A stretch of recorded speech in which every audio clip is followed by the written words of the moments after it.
শুক্ৰবাৰে বিধায়ক ভুৱন পেগুৱে জোনাই চিয়াং লালি নদীৰ বানকহনীয়া প্ৰতিৰোধৰ বাবে প্ৰায় 42 কোটি টকীয়া নিৰ্মীয়মান মথাউৰি পৰিদৰ্শন কৰে। জোনাই কেৰকেৰৰ পৰা গালিঘাটলৈ 15 কিলোমিটাৰ দৈৰ্ঘ্যৰ অসম চৰকাৰৰ জলসম্পদ বিভাগৰ দ্বাৰা আবণ্টন দিয়া এই মথাউৰিয়ে যুগ যুগ ধৰি চলি অহা লালি চিয়াং নদীৰ বান আৰু গৰাখহনীয়াৰ পৰা সমাধান কৰিব বুলি আশা ব্যক্ত কৰে বিধায়ক ভুৱন পেগুৱে।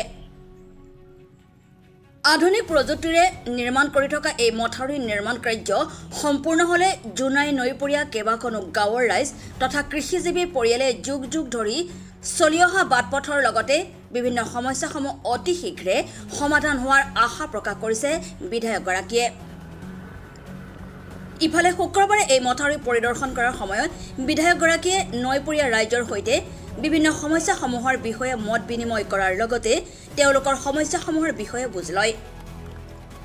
বিধায়কগৰাকী এই পৰিদৰ্শনৰ সময়ত শ্ৰমিক শক্তিৰ কেন্দ্ৰীয় নেতা অতুল পেগু, TMPKৰ উপদেষ্টা ৰাজু কুমাৰ মৰাং, মিচিং স্বায়ত্তশাসিত পৰিষদৰ কাৰ্যবাহী সদস্য নৰেশ কুম্বাং, পূব জোনাই জিলা পৰিষদৰ সমষ্টিৰ নৱনিৰ্বাচিত জিলা পৰিষদৰ সদস্য জয়ন্ত বৰী আদিৰ লগতে কেইবাজনো সমৰ্থকে অংশগ্ৰহণ কৰে। News desk report, Jonai live. ৭৫ বছৰ পুৰণা এটা আমাৰ যি সপোন আছিলে, সেই সপোনটো এই বছৰৰ জানুৱাৰী ফেব্ৰুৱাৰী মাহত যিটো বাস্তৱ কৰি দিলে যে ইয়াতে 15 কিলোমিটাৰ এক্সট্ৰা মথাউৰি, আগতে 7-8 কিলোমিটাৰ আছিলে আৰু এক্সট্ৰা 15 কিলোমিটাৰ মথাউৰি যোনটো 40 কোটিতকৈ অধিক টকা চেংচন দি পেলাই যিটো এপ্ৰুভ কৰি কাম আৰম্ভ কৰাইছিলে। এক প্ৰকাৰ চাবলৈ গ'লে ইয়াত ফেজ 1, ফেজ 2, ফেজ 3, ফেজ 4 4টা ফেজ আছে। 3টা ফেজ খুব সুন্দৰভাৱে কাম আগবাঢ়িছে আৰু প্ৰায়ভাগ এইটো ফেজ এতিয়া ফেজ 2ত থিয় হৈ আছোঁ, প্ৰায়ভাগ সম্পূৰ্ণ হৈছে এক প্ৰকাৰ চাবলৈ গ'লে। আৰু সম্পূৰ্ণ হোৱাৰ পাছত ইয়াত চাই মেলি সঁচাকৈ ভাল লাগিছে।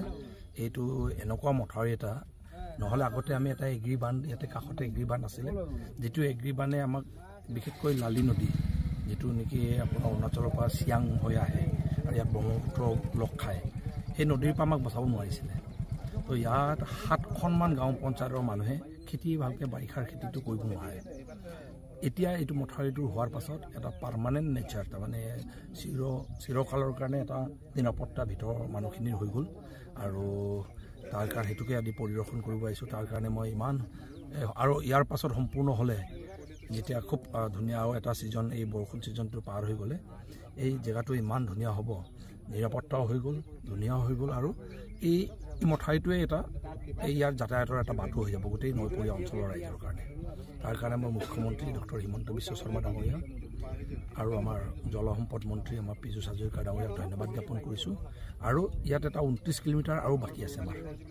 সেই 29 কিলোমিটাৰ ইয়াৰ পৰা যদি হৈ যায় চেঙাজানলৈকে হৈ যাব। চেঙাজান যদি হয় আমাৰ একেচাতে তাৰ পাছত তাত যিটো মথাউৰি ডিজমুৰ সোণাৰী বগীবিললৈকে সেইটো লগ খাই যাব, লগে লগে বাঢ়িয়ে গ'ল মথাউৰিটো নিৰ্মাণ হৈ থাকোঁতে। সম্পূৰ্ণ হ'লেতো এই অঞ্চলত মাটিৰ ভেলু, মানুহৰ জীৱনৰ ভেলু চব বাঢ়ি যাব। আৰু তাৰ কাৰণে পুনৰবাৰ অসম চৰকাৰক ধন্যবাদ জ্ঞাপন কৰিছোঁ। আৰু মই বিভাগক অতি সোনকালে ফেজ 1টো অলপ দুৰ্বল হৈ আছে, অতি সোনকালে বাৰিষাৰ আগতে সম্পূৰ্ণ কৰি দিব লাগে বুলি মোৰ ভাল কথা উত্থাপন কৰিছোঁ। আৰু মই ইতিমধ্যে ওপৰৰ কৰ্তৃপক্ষক কথাবোৰ অৱগত কৰিম আজি। প্ৰগ্ৰেছ কৰোঁ।